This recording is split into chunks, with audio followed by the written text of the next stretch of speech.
Olá, muito boa tarde para você que nos assiste. O Consulta ao Doutor já está no ar. Hoje a gente aborda um tema que sempre é pedido aqui no Consulta ao Doutor. A gente fala muito do transtorno do espectro autista, mas há sempre uma necessidade de falar de um diagnóstico tardio também do autismo. A gente vai entender tudo no programa de hoje e teremos ainda um bate-papo sobre as intolerâncias alimentares. Será que a gente deve fazer teste, buscar saber se nós temos as intolerâncias alimentares e respeitar isso? Será que tem os benefícios para o nosso organismo? Quais são essas estratégias? Aproveite a oportunidade para tirar suas dúvidas através do nosso WhatsApp. O telefone é 11 3337 5886. 3337 5886. A gente espera a sua participação. Nós estamos nas redes sociais. Lá no Instagram, @TVHit, no Facebook é Hit TV Oficial. E você assiste a toda a nossa programação ao vivo e fica por dentro de tudo que acontece por aqui no site www.hittv.com.br. Eu também estou nas redes sociais. Lá no Instagram é @DeniseLuque e facebook.com/DeniseLuque. Começar o programa de hoje falando de revelações tardias sobre o espectro autista. Então, autismo sendo revelado, diagnosticado na fase adulta. A gente vai entender como isso acontece com o nosso convidado, o médico psiquiatra, Dr. Igor Kzovny. Doutor, obrigada por ter vindo, uma alegria te receber aqui novamente. Fico muito feliz pelo convite e falar desse tema que a gente tem visto muito, inclusive na mídia, né, Denise? Aí artistas, pessoas aí que têm um reconhecimento aí midiático com o diagnóstico tardio de autismo. Então é um tema bem bacana que eu já consegui participar bem. Muito legal. Então, bora começar. Então, vamos pontuar para quem está em casa o que é o transtorno do espectro autista, então, doutor, por favor. Bom, o TEA, né, o transtorno do espectro autista, ele é aí uma série, né, ele compõe uma série de questões, de sintomas, de sinais, que, no geral, mostram um atraso no desenvolvimento global de um indivíduo. Né? A gente costuma fazer esse diagnóstico hoje cada vez mais cedo.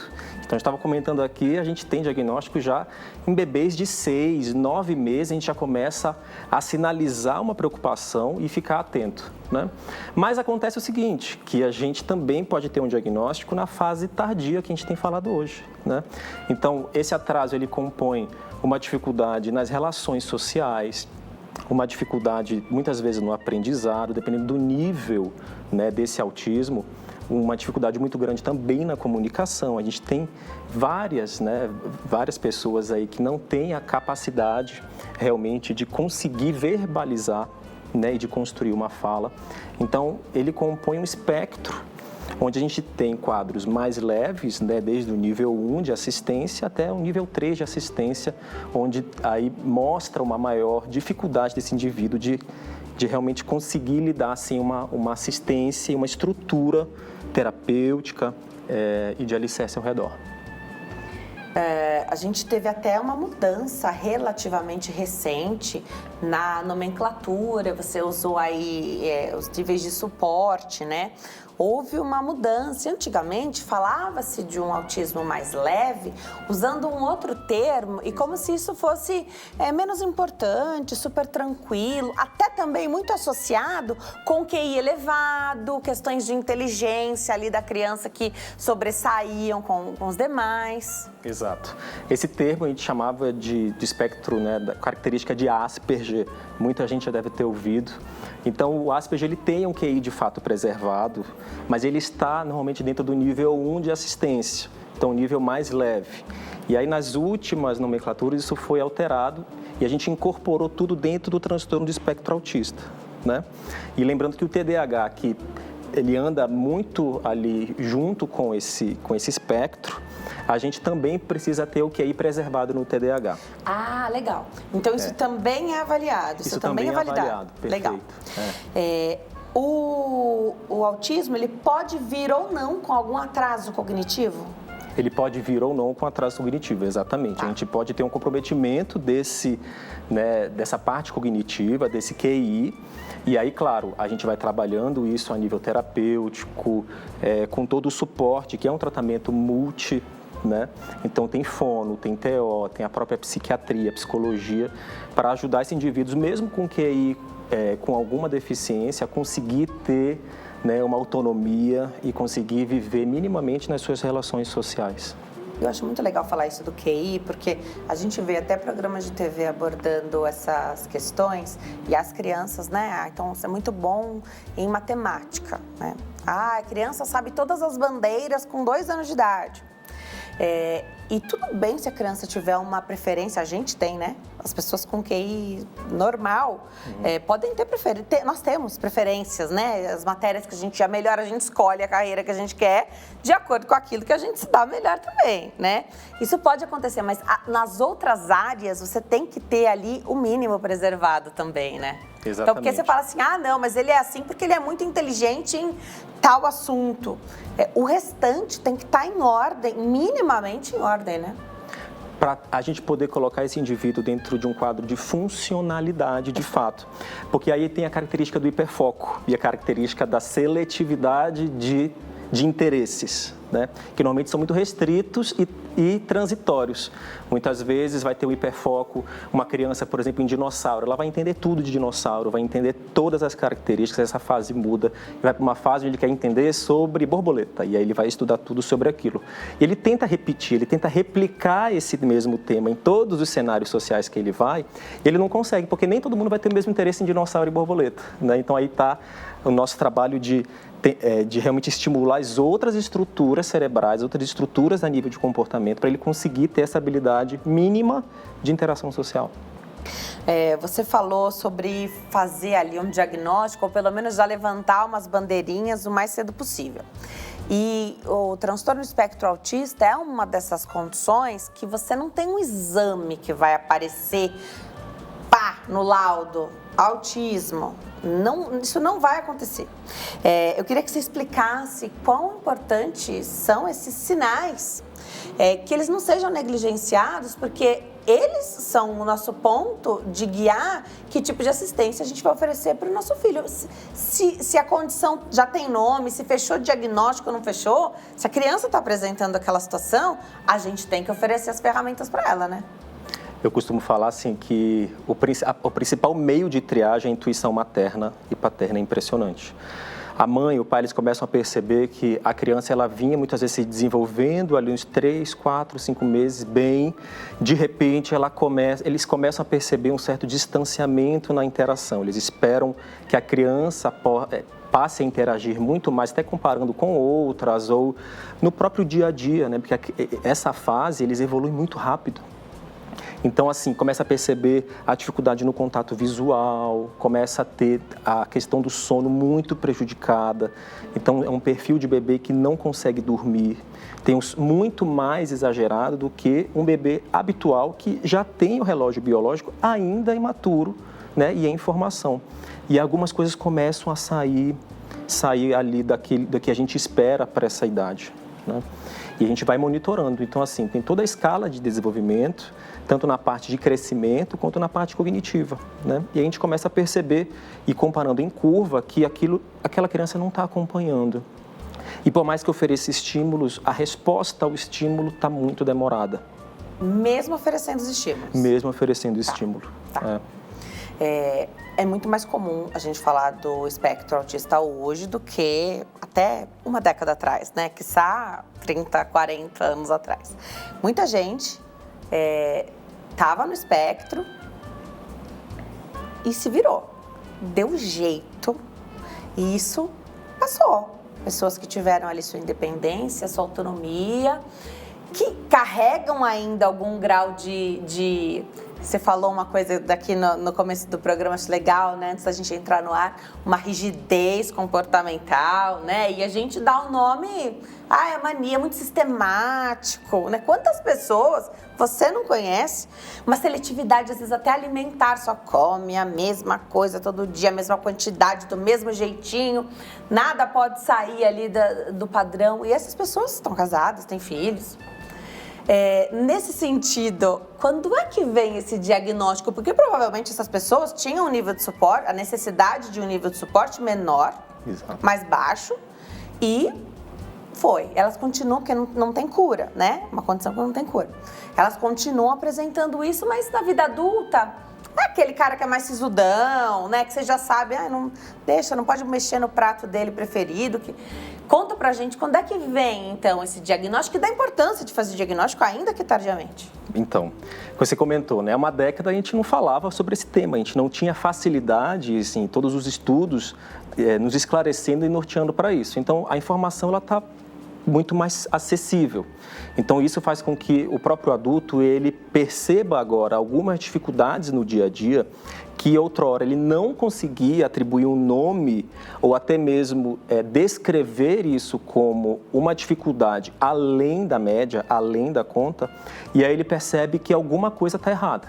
Então, a gente tem esse indivíduo que costuma ler, costuma ver vídeo, e ele começa a perceber que o atraso dele não é normal, ele começa a perceber que a dificuldade que ele tem de aceitar um convite social é absurda, então há muito mais declínio e recusa do que aceitação. Nos dias de hoje, né? E nos dias de hoje. Tudo, você é convidado, você tem que falar, você tem que ir lá fazer uma apresentação. Por mais que sua área seja um pouquinho mais de bastidores, a gente é chamado o tempo todo para fazer isso.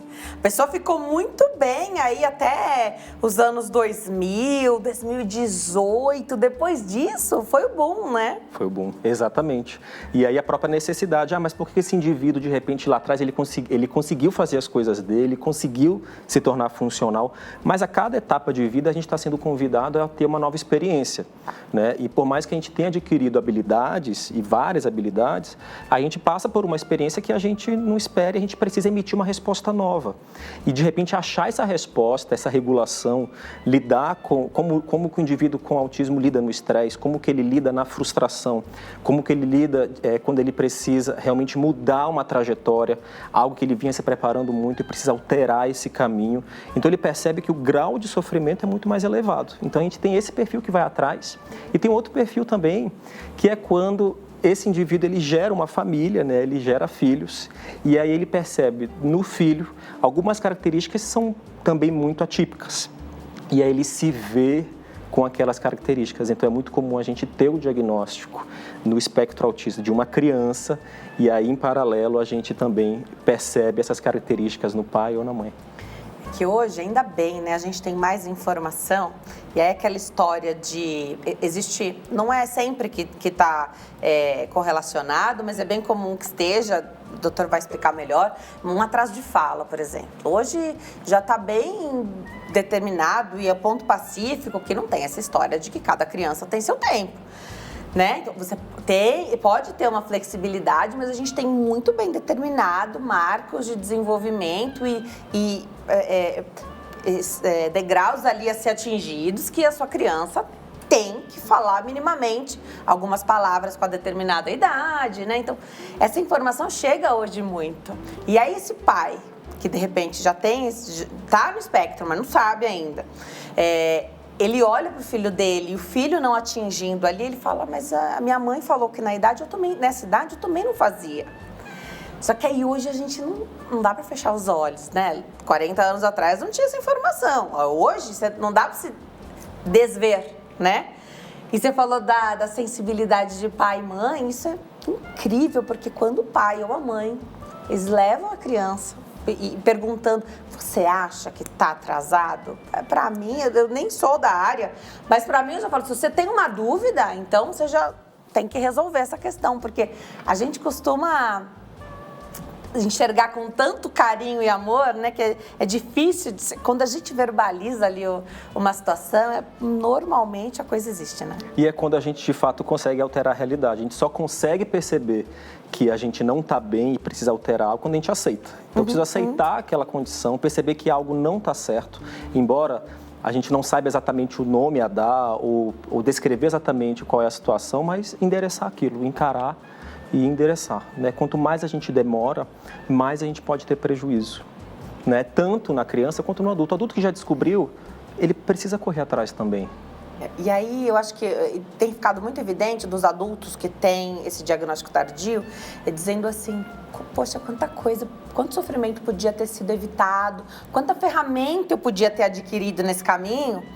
Adaptação escolar, né? Então, toda a neurodivergência, e não é só o transtorno do espectro autista que coloca nessa situação, o próprio TDAH, que está sendo muito falado agora, né? E outras tantas questões mais comuns que a gente imagina, coloca as pessoas no que se chama neurodivergência.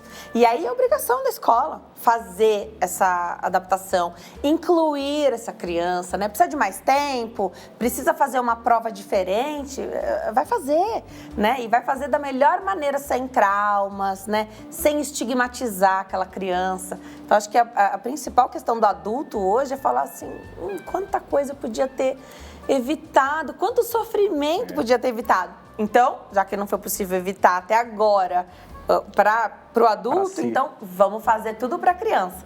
Ainda que não tenha fechado, batido o martelo do diagnóstico, né? Exato. Porque se a criança passa muito mais tempo na escola do que em casa, muitas vezes. Então, assim, se a escola percebe que aquela criança, ela também está fugindo do que a média está apresentando, e a escola, ela se disponibiliza, né, não só por lei, mas também por um interesse, porque esse é um ponto importante. É isso. A lei, tem a lei, é obrigatório. Tem a obrigação, mas também tem a disponibilidade. Tem alguém que compra a causa, tem alguém que entende aquela criança com necessidades diferentes e, por conta disso, monta um planejamento. E a gente ajuda a montar esse planejamento, né?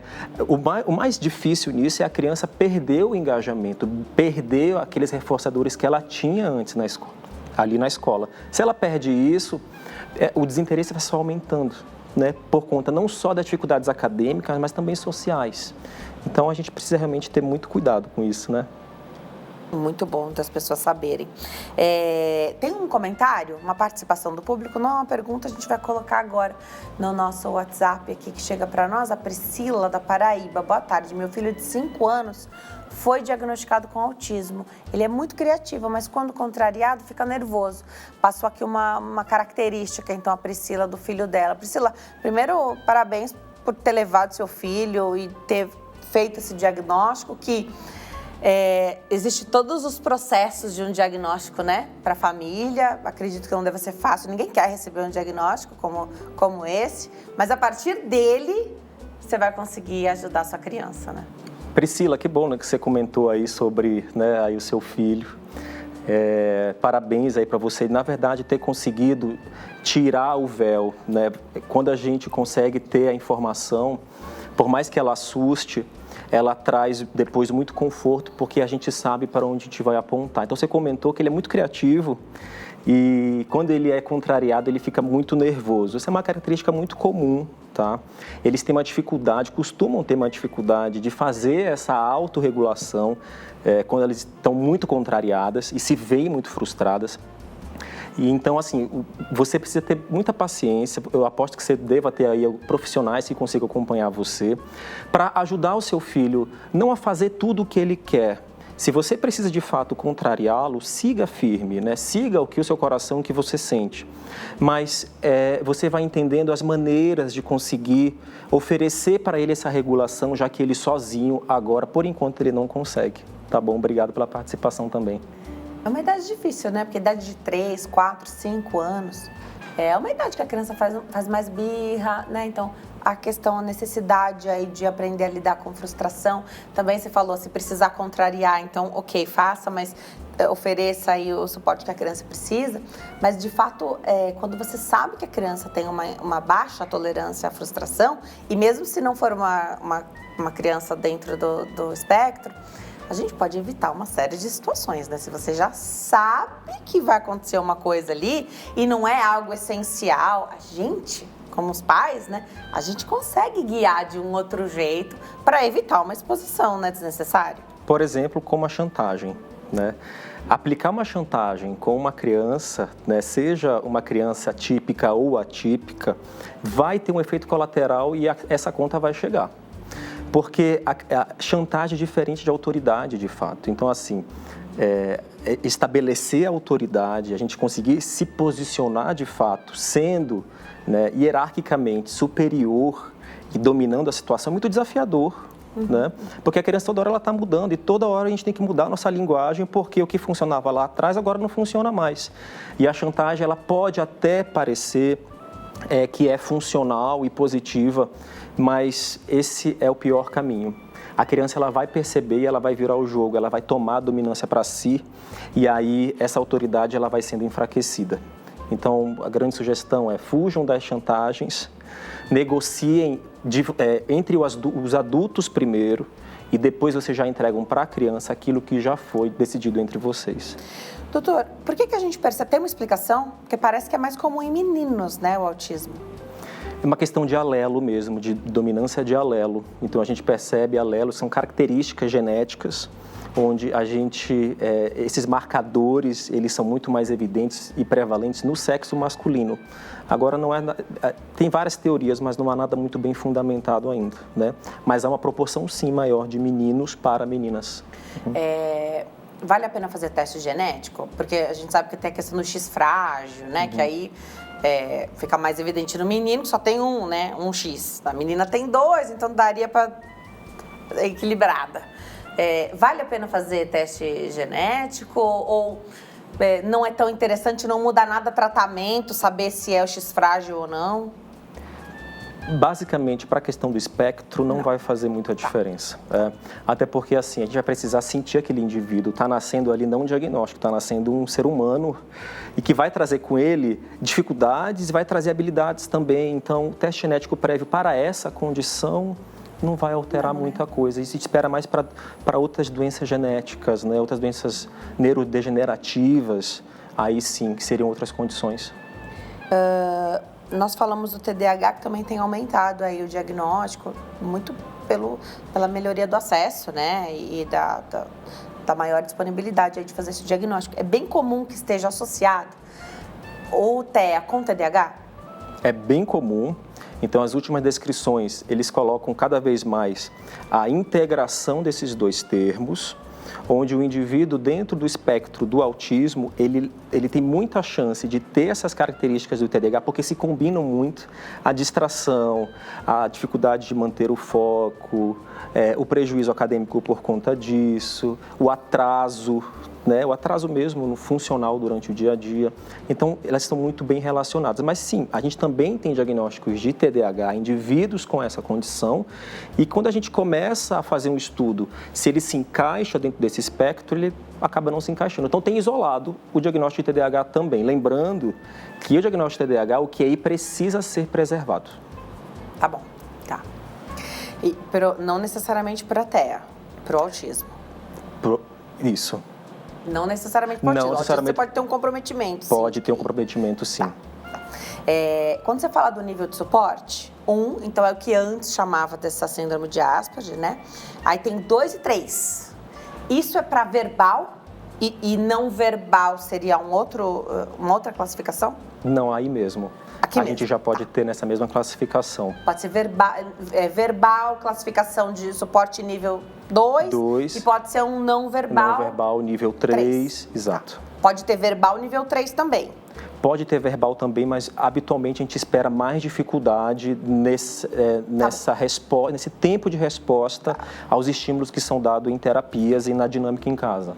Como na questão do tratamento, a gente vai falar sobre como fica estabelecido esses tratamentos, também tem muita coisa que é bastante individual, mas você pode ter um passeio nesses níveis de suporte. Então, em algumas, estava um nível 3, aí você conquista um nível 2. Você pode almejar chegar no nível 1 e, assim, sem perder esse ritmo, porque se você para e volta, a gente está falando de algo que não tem cura.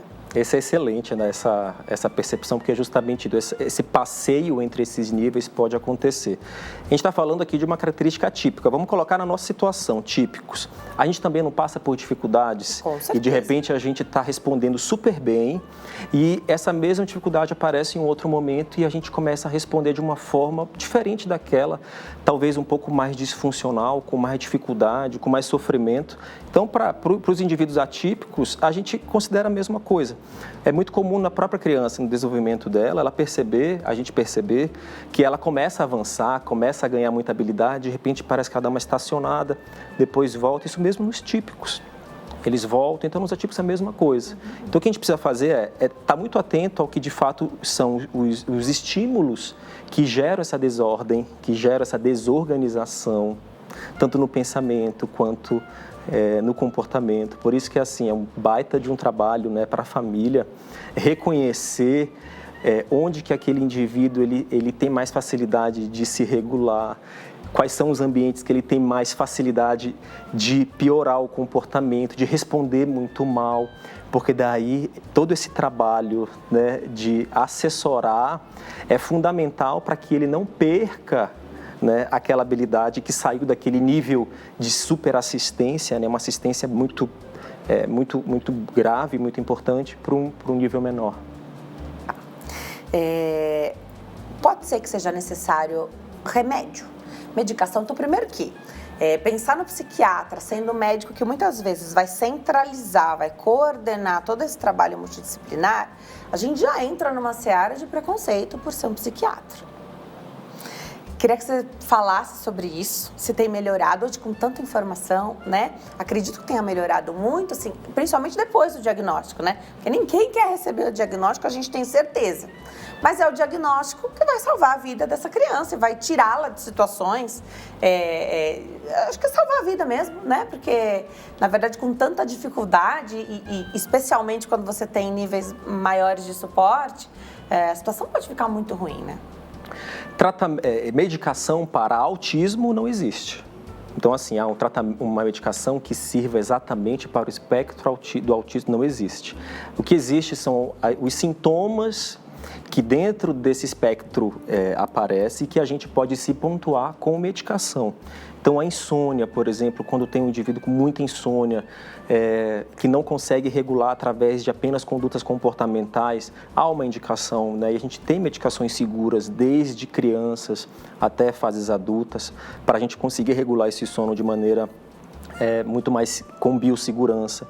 Então, a questão da compulsão alimentar, esses indivíduos costumam ter muita dificuldade na regulação também da quantidade de comida, eles se perdem um pouco, então a gente também pode ter esse recurso auxiliar.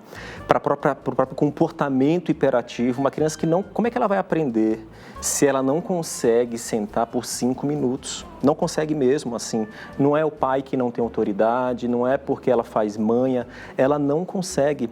A dificuldade dela de estabelecer 5 minutos concentrada é inviável. Então, a gente tem medicações que ajudam a reduzir, a neutralizar um pouco esses excessos comportamentais para que ela possa ali se tornar mais funcional.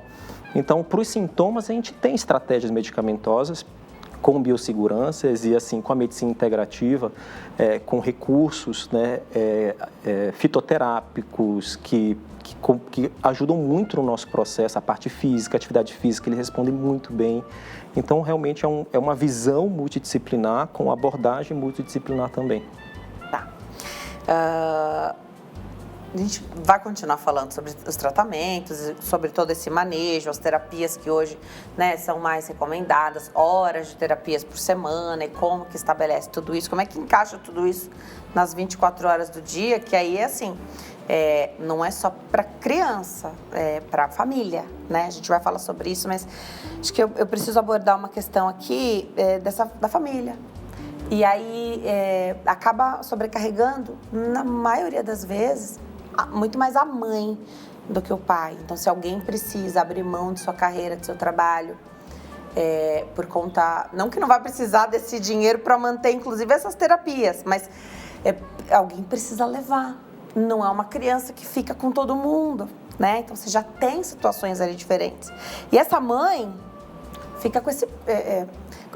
um peso e uma responsabilidade, peso nesse sentido de responsabilidade, de que a criança depende dela para tudo. É uma mãe que... mães já não podem ficar doentes, né? Mas essa mãe também não pode, porque uma sessão de terapia perdida não é o que representa para uma criança típica perder um dia qualquer. Ali tem muita coisa em jogo, né? De repente você perde uma parte grande de um trabalho feito. E essa mãe precisa de ajuda.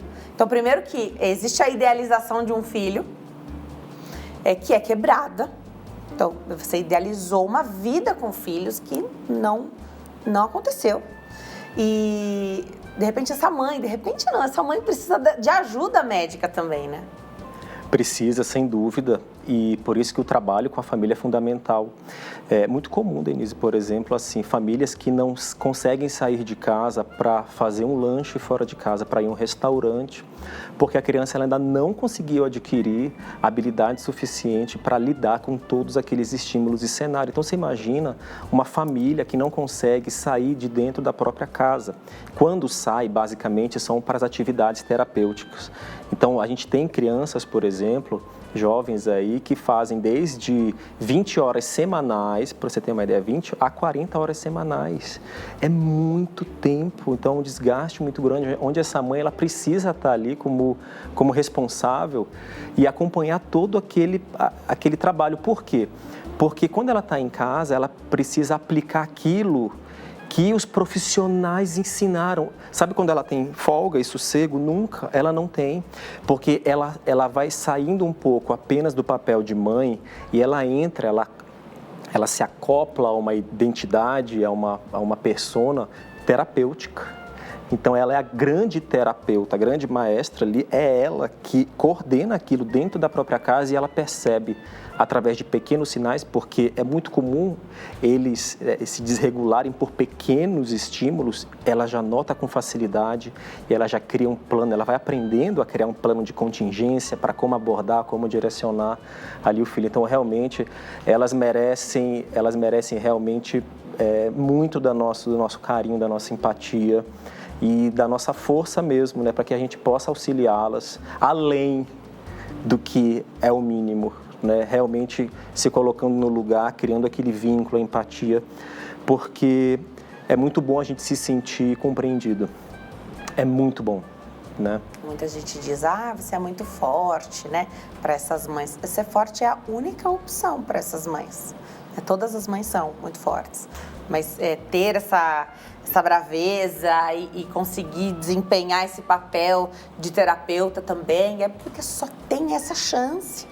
Né? É a única maneira de fazer dar certo, né? E de lidar com essas situações que, imagina, a terapia por mais que sejam as 20, 40 horas semanais, não dá nem 2 dias, uma semana de 7 dias, né? Então, o restante das horas fica a cargo das mães de fazerem isso, né? E a gente sabe, as mães abrem mão de carreira, abrem mão de trabalho, ficam ali levando, pegando o exemplo aqui de São Paulo, né? Não são todos os lugares e eu sinto muito por isso, que você faz todas as terapias necessárias no mesmo lugar. Às vezes, se o convênio atende aba na Zona Sul, a fono é na Zona Norte, né? Então, é um dia inteiro de trajeto com a criança, no estresse, de repente, situações que já deixam a criança nervosa, né? Uhum.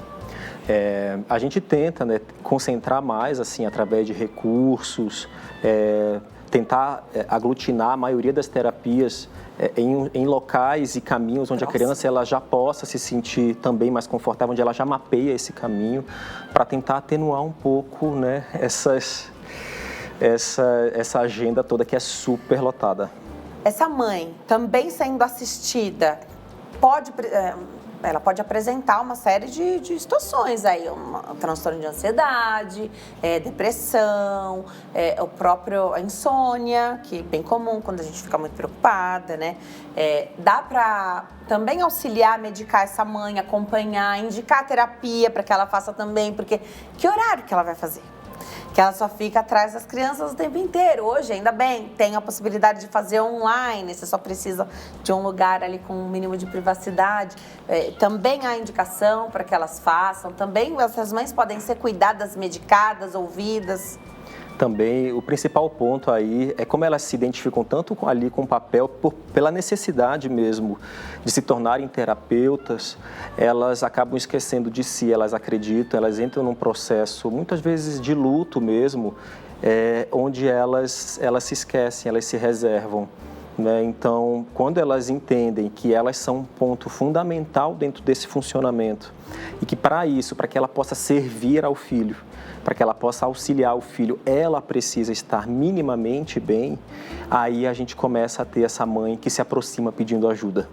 E aí ela começa a se colocar no papel de ser cuidada. E ela percebe que ela pode ser cuidada também, que não é demérito algum ela sentar e falar que ela está muito cansada, que ela não consegue dormir e que ela precisa de uma ajuda mínima, que possa alterar minimamente ali, ajudar um pouco mais a ter mais oxigênio, a ter mais energia para lidar com todos esses pontos. Né? Para recarregar mesmo a bateria, né? Agora, doutor, o transtorno do espectro autista pode estar acompanhado de outras situações que a gente nem imagina, por exemplo, uma frouxidão ligamentar, uma dificuldade muscular, que a gente não imagina. Então, é uma criança que vai muito mal na educação física, porque, né, não consegue fazer a atividade que é proposta, por mais que goste, né? Isso pode estar relacionado? Pode estar relacionado. Inclusive outras condições de desordem mental também. Então, a gente pode ter a própria esquizofrenia associada ao espectro autista. A gente pode ter quadro de depressão, alterações de humor, de ansiedade. A própria motricidade dessa criança, né, dentro do espectro, ela já pode trazer mais dificuldades nas atividades físicas da escola, no judô, na natação, tem mais dificuldade na desenvoltura e na destreza dos movimentos. Isso, pela própria característica do autismo, ela pode apresentar, mas a gente pode ter, sim, associação com outras síndromes ou problemas neurodegenerativos também. Não sei se é só na infância, mas tem algumas situações que são muito clássicas, assim, parece. Andar na ponta dos pés, alguns movimentos de estereotipia. O objetivo do tratamento das terapias é diminuir isso, que acaba chamando um pouco mais de atenção. Queria entender isso, ao mesmo tempo que, se eu já ouvi isso, você deve ouvir isso com a maior frequência, que são pessoas dizendo, mas não parece que ele é autista, né? Mas não, nem parece, né? Então, a família às vezes não processando esse diagnóstico, não absorvendo. Não, imagina, você tá procurando pelo em ovo, não tem nada, né? A gente já falou, às vezes o pai da criança é igualzinho, mas aí a gente já tem a resposta, né? Comenta um pouquinho pra gente sobre isso, por favor. A gente tem as estereotipias, né? São movimentos repetitivos, padronizados, onde as crianças elas costumam, no geral criança, a gente também pode ter adulto com nível talvez um pouco mais reduzido, mas também pode ter. Então o flapping, que é um movimento, né, que pode ser balançar muito as mãos, balançar muito o tronco, né, de forma repetitiva, inclinando ele. Pode ter alguma questão mais manual, ficar mexendo, pegar um lápis, por exemplo, e ficar mexendo de ponta a ponta. Então, são características que chamam a atenção. Muitas vezes os pais tentam abortar totalmente aquele comportamento, mas isso não necessariamente significa uma boa conduta. É mais importante a gente avaliar a intensidade e a frequência que esses flappings e essas estereotipias estão sendo manifestadas, assim como a ecolalia também, né, que é a repetição de uma fala aleatória em um contexto aleatório, de um filme, um desenho que a criança viu, ou o pai falou, fica repetindo ali a mesma palavra várias vezes. Então, a gente tenta só reduzir para os momentos onde ela tem mais possibilidade de aprendizado. Mas aquilo também é um meio dela encontrar a autorregulação dela, Denise. Então, ali, ela pode entrar numa sensação de conforto muito boa. A gente tem que saber dosar para não interromper todas as estereotipias, todas as ecolalias, entendeu? E aí, esse é um cuidado, né, na primeira pergunta aí que você fez. E na questão do adulto é muito comum também. A gente também pode ter essas características. Normalmente o adulto ele já coloca ali, né, ele já percebe que é algo que ele não pode manifestar na frente dos outros, então ele tende a reservar mais aquilo para ele. Normalmente o adulto não costuma trazer tanto prejuízo, ele usa mais como um recurso ali de sensação de conforto, né, para autorregulação de ansiedade. E a gente pode ter nessas duas faixas aí de idade, sim. É algo a ser combatido essa fala de, mas não parece. Não parece que tem nada, quando é bem sutil.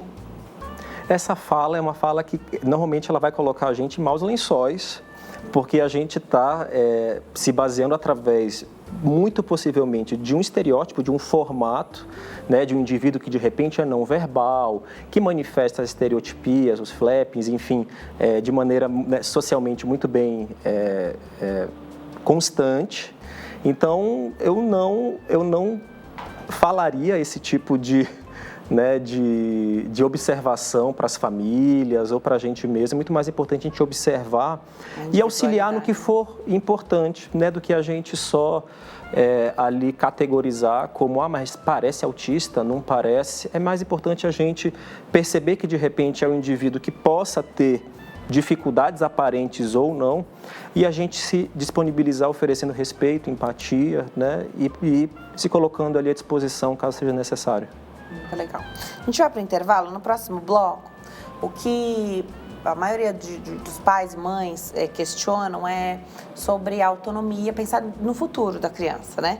Ele vai conseguir garantir sua autonomia, independência, vai poder dirigir, vai fazer faculdade, vai terminar os estudos, né? Porque quando você se vê naquele início de tratamento, às vezes, né, a escola dando um feedback que às vezes não é muito bom, você descobrindo ali, às vezes, coisas que vêm junto com o TEA, né? Há esse questionamento. Muitas pessoas usam uma palavra que até a gente pode discutir aqui, que é assim, quais vão ser as limitações do meu filho, né? Então, no próximo bloco a gente fala, será que tem limite? Quem impõe esses limites, né? E sobre autonomia e independência, que é o grande desejo do coração sempre de pais e mães, né? No próximo bloco, até já.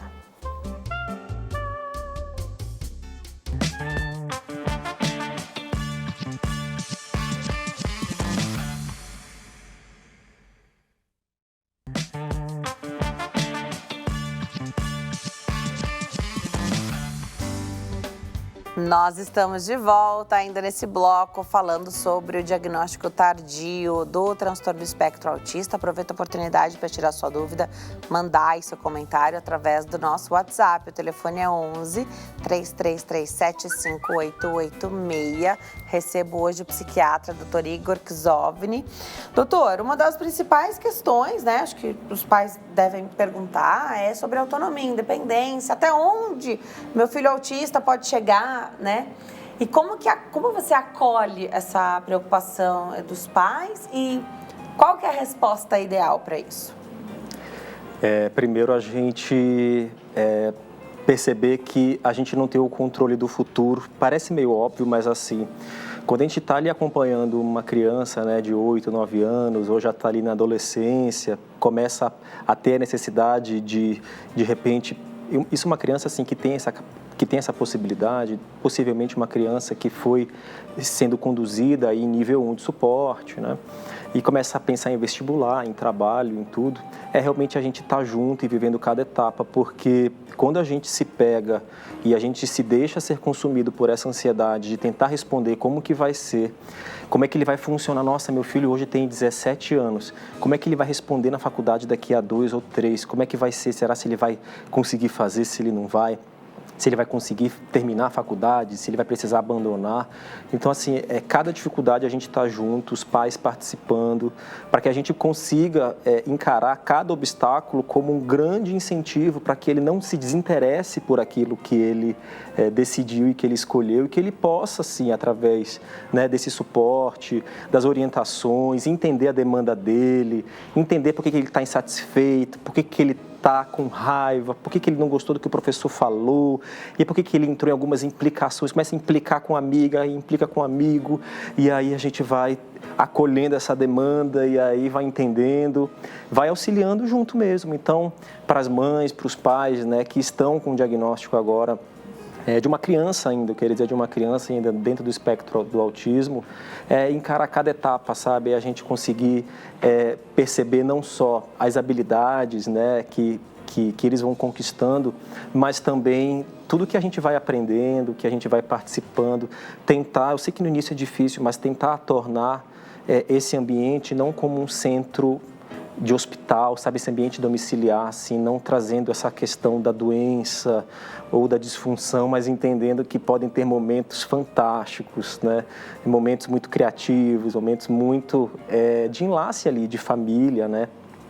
Então, eu acho que isso que é importante, a gente não se perder na ansiedade lá da frente e estar preparado para cada etapa que eles vão enfrentando.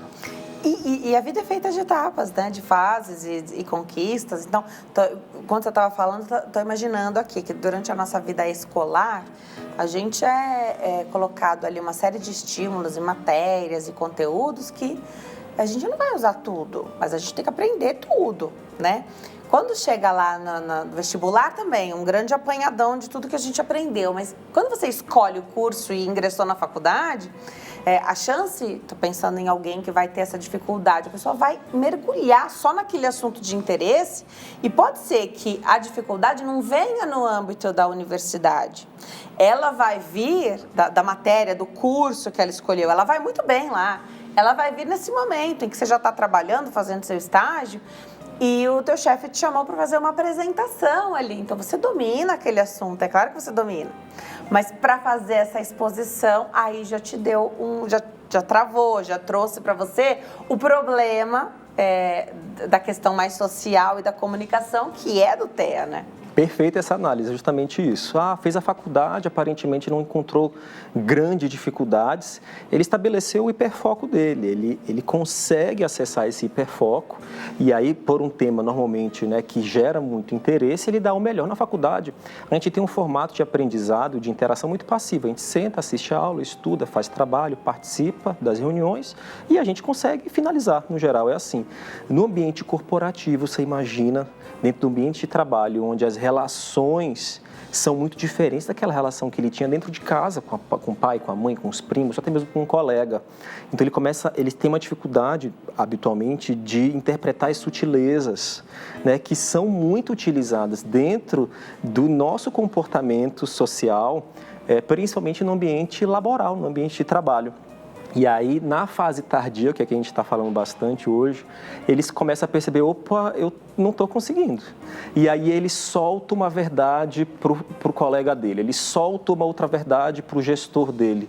E aí ele sofre retaliações que, em outrora, também ele não percebia e agora ele traz um prejuízo.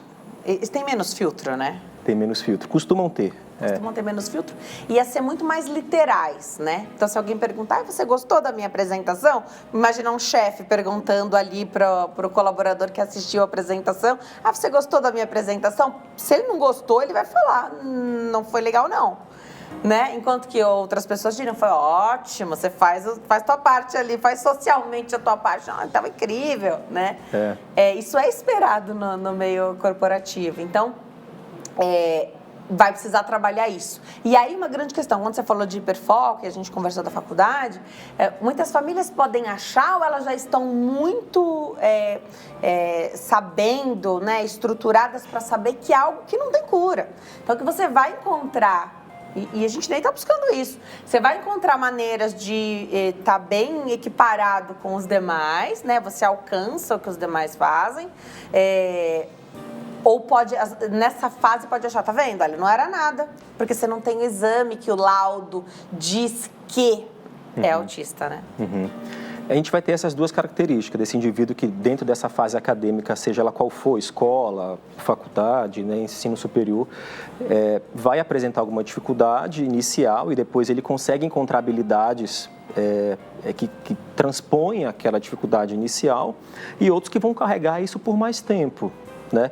Existe bastante também um grau de desistência, né? Então a gente tem que ter um trabalho muito grande. Desistência porque é o tratamento. Não só o tratamento, mas a faculdade que escolheu, tá bom.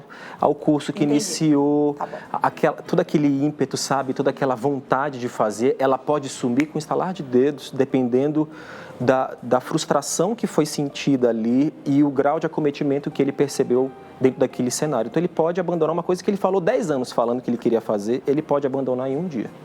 Então, o grau de desistência é grande, por isso que o tratamento é muito importante, para que a gente consiga auxiliar. Ele pode mudar de ideia, ele pode ter percebido de repente que aquele curso não combina com ele. Isso não é normal, a gente começa uma coisa, às vezes é muito jovem, a gente não tem ainda muita percepção e troca, não é esse o problema em si, mas a maneira como faz o processo de decisão e como lida, né, com esses rompantes aí, de uma coisa que já estava muito bem determinada a princípio. Você acha importante que isso seja um ponto pacífico da família? Que a família inteira saiba sobre o autismo, que a família inteira saiba sobre as terapias. Aqui a gente não falou sobre isso, mas muito se fala sobre o excesso de uso de tela, que pode ser mais prejudicial, por exemplo, para quem está no espectro autista. E aí, às vezes, a família olha e fala, que frescura, não pode dar um minutinho do celular para a criança. Toda criança usa um pouquinho do celular e uma tela, né? Mas que para ele vai ser diferente esse impacto. Então, como é isso? Você acha importante que todo mundo saiba, que todo mundo, né, de alguma forma, seja participado dessa... Olha, são 40 horas semanais de terapia, então vamos garantir isso. Eu estou dando o meu melhor como mãe, então me ajuda a ajudar a nossa criança. Interessantíssimo, né? Como elas têm muita necessidade, muito interesse pelas telas, a gente pode usar a tela como um recurso de reforço positivo. Então, vamos lá. A criança, ela conseguiu participar das atividades agora. Ela não usou na atividade dela terapêutica ou escolar nenhuma tela. Então, a gente pode atribuir, calculando a idade e o tempo de exposição dessa tela como reforço positivo. Ou seja, já que ela conseguiu cumprir com a atividade dela, ela tem como merecimento essa tela monitorada. Então, é um tempo monitorado, pré-combinado com essa criança. A gente coloca um cronômetro para ela, ela vai acompanhando. Quando dá o alarme, ela sabe que aquele horário está chegando. Às vezes, as mães, elas podem colocar alguma música que pode associar ao término, né? Uma música infantil, alguma música que a criança ela costuma ter mais interesse, é uma música que ela gosta de ouvir, você pode colocar e associar com o término, por exemplo, das telas do horário combinado. Então, isso já ajuda essa criança a encontrar essa regulação, entendendo que ela teve direito, mas que é monitorado. Muito legal, muito legal. E aí, cada tratamento vai de acordo com a necessidade dessa criança, desse adulto, né? Lançar a mão das estratégias, das ferramentas que você tem também, para que isso seja até um incentivo, né?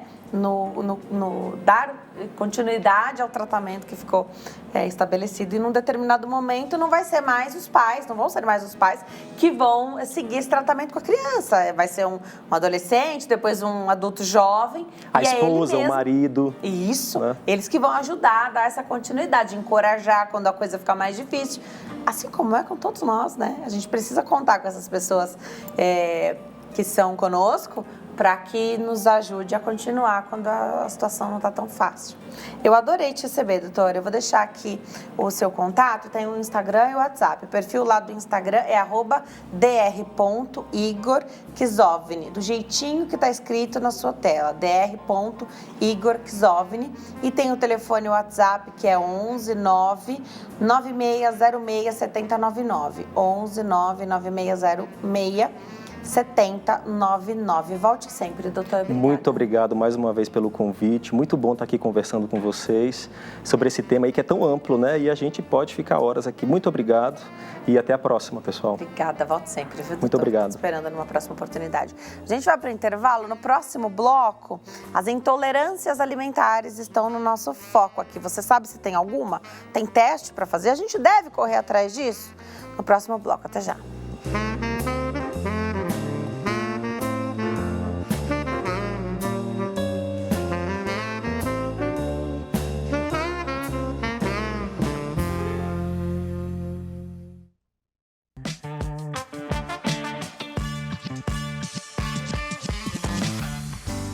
Agora a gente fala de intolerâncias alimentares com a nossa convidada, a nutricionista, a doutora Flávia Rodrigues. Doutora, obrigada por ter vindo. Uma alegria te receber aqui. Eu que agradeço. Muito obrigada pelo convite. Vai ser um prazer falar um pouquinho mais sobre esse assunto que está em alta. Está muito em alta. Agora, a gente deve buscar, doutora, ativamente por essas intolerâncias, porque eu sei que tem alguns testes que a gente pode fazer, não sei que testes são esses, a doutora vai comentar, ou basta a nossa observação no dia a dia. Então, quando eu consumo mais pães ou alimentos que têm trigo ou glúten, eu tenho uma distensão abdominal, ou situações que às vezes a gente nem imagina que possam ser intolerâncias, né? Porque a gente confunde um pouco o que é intolerância com o que é alergia alimentar, né? Excelente, excelente. E principalmente nesse caso, quando a gente fala sobre a relação tanto das intolerâncias quanto das alergias, é muito comum os pacientes eles apresentarem sintomas. Normalmente esses sintomas eles podem estar pautados a alguns desconfortos gástricos e intestinais, como é o caso da intolerância à lactose. Paciente que tem intolerância à lactose, ele costuma ter às vezes o intestino mais solto logo depois da ingestão, e essa intolerância ela pode ser tardia. Então, eu comi o alimento e daqui 72 horas eu vou ter alguma reação, como pode ser uma intolerância imediata, que é aquela coisa de caiu, foi o tempo da digestão e eu senti o desconforto.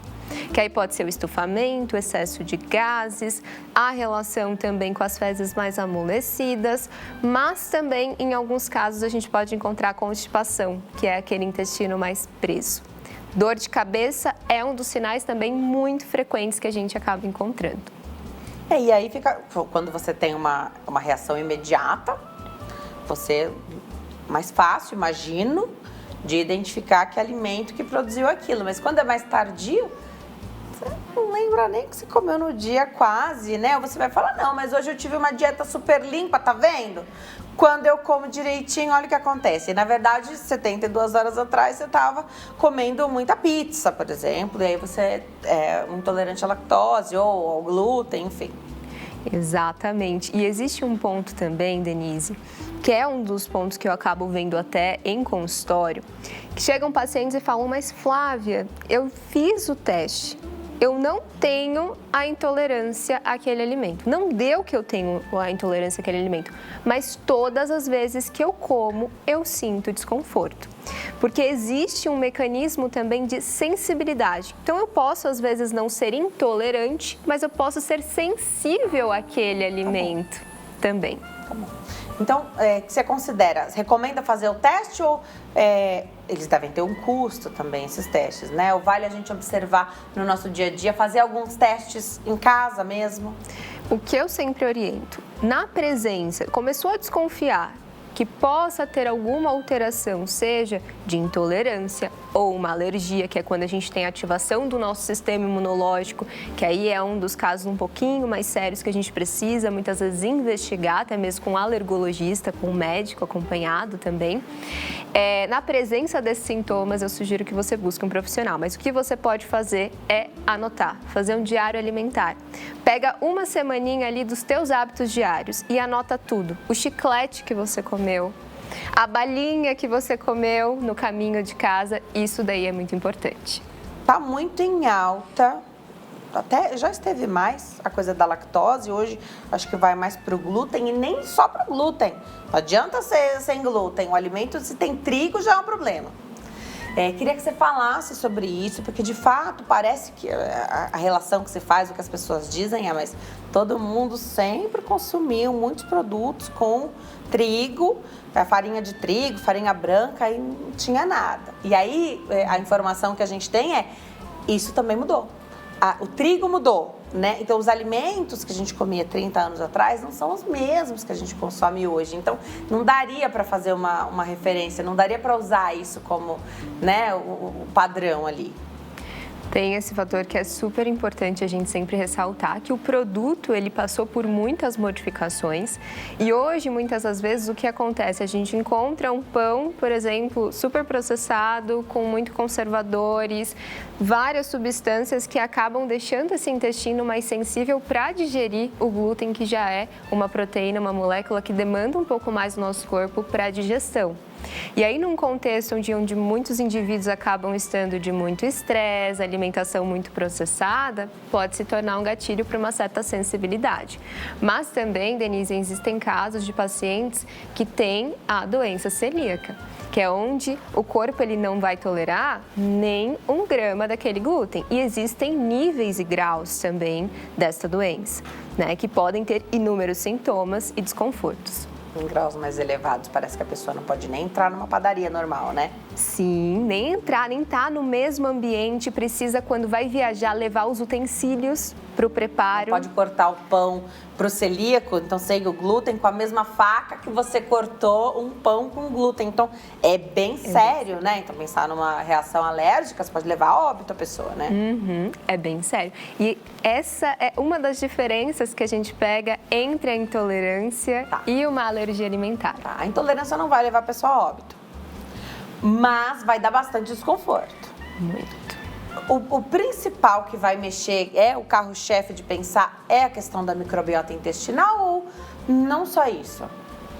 Tem um ponto, você pegou num ponto importante da gente falar, que é a relação da saúde desse intestino. Muitas das vezes, o que acontece, Denise? O nosso corpo, ele produz enzimas para digerir determinados alimentos. Então, nosso corpo está ali preparadinho. Quando esse intestino ele está saudável o suficiente para produzir, para digerir, para excretar o que ele precisa. Em situações como no caso da intolerância à lactose, que algumas pessoas acabam desenvolvendo ao longo da vida, aquela coisa, quando criança eu comia pão, leite, nunca senti nada, agora comecei a ter. Dependendo de como tiver a relação desse intestino e se ele estiver produzindo enzima na quantidade suficiente, pode ser que você tenha uma certa reação a produtos que tenham lactose. Tá, perfeito. Então, precisa cuidar, não é porque não leva a óbito que a gente vai pagar o preço de consumir os alimentos que a gente tem intolerância. A chance das intolerâncias irem aumentando, é isso?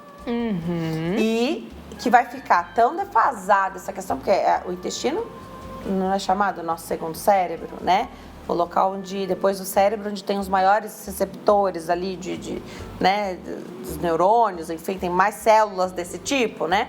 Então, a gente tem que cuidar disso, porque se a doença pode ir agravando, outras situações vão surgir causadas pela intolerância, mas muito provocadas porque o intestino não está saudável. Completamente. E é um dos casos que eu gosto de trazer de exemplo, de algumas intolerâncias, como no caso da própria lactose, que quando você vai negligenciando aqueles sinais, ela vai se agravando cada vez mais, a ponto de, entendendo que o intestino ele é um órgão tão importante para a nossa saúde, nosso bem-estar, para a absorção de nutrientes, concorda comigo que se aquele órgão ele está inflamado, ele não está funcionando bem, quem dirá ele vai absorver os nutrientes que você precisa? E aí é mudança de hábito e estilo de vida mesmo. Exato. É primeiro a gente identificar, então viu que tem alguma coisa que não está legal por parte da alimentação, do estilo de vida. Anota, faz diáriozinho alimentar, comunica isso para o profissional que te acompanha e vai fazendo uns testes também de retirada durante 30 dias, depois vai reintroduzindo, isso pode ajudar. Pode livrar, então. Pode ser que você estivesse consumindo uma outra coisa, você vai fazendo os testes, aí você achou que você era intolerante à lactose. Às vezes nem era. Pode ser isso. Mas é bem comum a intolerância à lactose, né? Pode acontecer e às vezes, Denise, não só a intolerância, mas tem gente que tem uma certa sensibilidade. Que você falou, legal. Não é intolerância, mas para você. Se fizer o teste, não vai dar a intolerância, como a doutora falou, mas aí, né, o que é mais importante é como a gente se sente, né? A parte clínica do que os exames. Então, também evitar. Agora, a gente ficou muito mal acostumado que para as intolerâncias à lactose, tem uma série de produtos. Primeiro, sem lactose. Lactose é um açúcar do leite, né? Isso, perfeito. Tem um monte de produtos, tudo hoje tem sem lactose. E tem a enzima lactase, para a gente consumir. Então, pouco tempo atrás, você tinha que importar esse produto. Então, hoje, qualquer lugar que você compra, tem os de ação imediata, é incrível. A gente ficou um pouco mal acostumado com isso. Tudo bem, deve ser a exceção tomar lactase, esses produtos que são sem lactose. O substituto, porque alguma coisa tem que substituir esse açúcar. Esse substituto ou esses produtos feitos diferentes, eles também podem provocar algum mal? Ótima pergunta. E nesse caso, principalmente das enzimas, quando a gente encontra nos mercados, por exemplo, um queijo de origem de vaca sem lactose, não é que o produto ele é isento, é porque foi adicionada essa enzima. Tá bom. Legal. Então a enzima já está lá. Já está ali. Ué, mas esses produtos costumam ter uma data de validade longa. Aliás, hoje tudo tem data de validade longa, né? Então o produto da prateleira fica ali, até mesmo depois de aberto, que antes, um leite antes, pouquíssimos dias de aberto na geladeira, ele estragava, não estava mais bom para o consumo. Hoje não. Hoje você pode esquecer o leite lá, tá ótimo o leite. Então, muita coisa mudou. A gente falou da diferença dos alimentos, né? Então, essas coisas que também mudaram podem me trazer maior intolerância ou sensibilidade também. Pode, por conta da questão do próprio intestino, que a gente vai deixando aquela parede do intestino mais inflamada a ponto dele não conseguir cumprir as suas funções. Legal. O ideal é reduzir esse consumo ou substituir, tudo bem, não tive mais nenhum problema. Existem níveis, graus para isso, porque da intolerância à lactose, parece que conforme a gente vai envelhecendo, é natural que a gente vá ficando mais intolerante. Mas me assusta que hoje tem crianças que já são intolerantes à lactose. Sim. Esse ponto, Denise, o mais indicado seria que na presença do diagnóstico da intolerância à lactose ou ao perceber que ao consumir alguns alimentos derivados do leite você nota esse desconforto, o ideal seria que você, mesmo na presença da enzima, você evite ao máximo o consumo, porque às vezes você pode ter a reação também a outros componentes do leite. Que pode ser, então, a outros componentes do leite. Agora, quando é a proteína, é a alergia. Isso. E tem muito bebê com alergia à proteína do leite de vaca. Essa alergia é diferente? Ela tende a cessar porque eles precisam de leite, fórmula especial ou uma restrição muito grande da alimentação da mãe para receber o leite materno, né? Eu fui uma dessas bebês, quando criança, que tive a PLV. Depois foi tratado, porque o sistema imunológico ele teve seu processo de maturação ali e hoje eu posso consumir os produtos sem me sentir mal. Mas ao contrário da intolerância, um dos meus principais pontos, que foi o que a minha mãe identificou, né, que eu tivesse algum problema, é que meu intestino ele prendia muito e muita dor de cabeça. Esse era um dos pontos. E bolinhas pelo corpo, as dermatites, as ites da vida, eu tinha todas. Rinite, sinusite, bolinha atrás do braço. Porque o processo alérgico, bem lembrado, o processo alérgico, por isso que é difícil muitas vezes fazer esse diagnóstico do bebê, né, da infância, porque, mas é um quadro respiratório às vezes que é mais intenso na criança. Pode ser a PLV do mesmo jeito, né? O ganho de peso é um dos marcadores também. Não ganha peso. A criança demora a desenvolver. Pode ter refluxo? Pode ter o refluxo. Assaduras, também. Então você pode tanto prender quanto soltar o intestino da criança e aí você tem aquelas assaduras de dificílimo tratamento, né? Tive tudo. Mas hoje pode comer. Hoje tudo certo. Mas você percebe um estufamento com esse tipo de alimento, que é bem comum, né? Mesmo a pessoa que não tem, tanto, não só glúten, mas as farinhas mesmo. E o leite também, né? O leite também. O que eu tenho feito e o que eu oriento também para os meus pacientes, na presença de sintomas, muitos desconfortos, reduz um pouquinho. Até a gente conseguir trabalhar o diagnóstico, seja por um teste, seja por um exame, seja nessa prática dos testes de retirada e inclusão. Queijo é uma delícia e a gente sabe que a gente tem vários tipos de queijo. Pode ser que favoreça mais para quem tem essas alergias, essas intolerâncias ou sensibilidades do que outros, a maneira como eles são feitos, curados, isso faz toda a diferença? Muita diferença, Denise, esse ponto é importante. Quando a gente fala sobre fração proteica, que é a caseína, então pensando em um processo alérgico, em ter uma melhor digestão dessa proteína, os melhores queijos seriam da caseína do tipo A2, que é onde a gente encontra em queijo de búfala, cabra e queijo de ovelha. Mas quando a gente fala sobre a lactose, por ela ser um carboidrato, em queijos mais maturados e fermentados, a gente consegue ter essa digestão parcial. Então, para quem é intolerante, quando não se tem ali um queijo que é sem lactose, o ideal seria você buscar por um queijo mais maturado. Muito legal. Eu vou deixar aqui os contatos da doutora e você volta, né? Volta, tem tanta coisa pra gente falar da alimentação, é tão gostoso falar sobre isso, ainda mais numa sexta-feira, dá aquele ânimo da gente aproveitar o final de semana, né, fazer as comidinhas ali, as marmitinhas, para que a gente possa ter uma vida mais saudável, e para isso precisa ter o planejamento, por isso que o fim de semana entra aí, pra gente não exagerar e também para usar esse tempo para cozinhar, que é sempre melhor do que consumir o alimento industrializado, né? O Instagram da doutora é @flaviarodrigues.nutri. flaviarodrigues.nutri. O WhatsApp é 11 9 4827 4247. O e-mail é contato@nutriflaviarodrigues.com e o site é nutriflaviarodrigues.com. Obrigada, doutora. Eu que agradeço, Denise. Um prazer estar aqui com vocês. Prazer é nosso. Venha sempre. Obrigada. Obrigada a você que escolheu passar essa semana coladinho aqui conosco. Tenha um excelente final de semana. Aproveite bastante a família. A gente se vê na segunda. Tchau.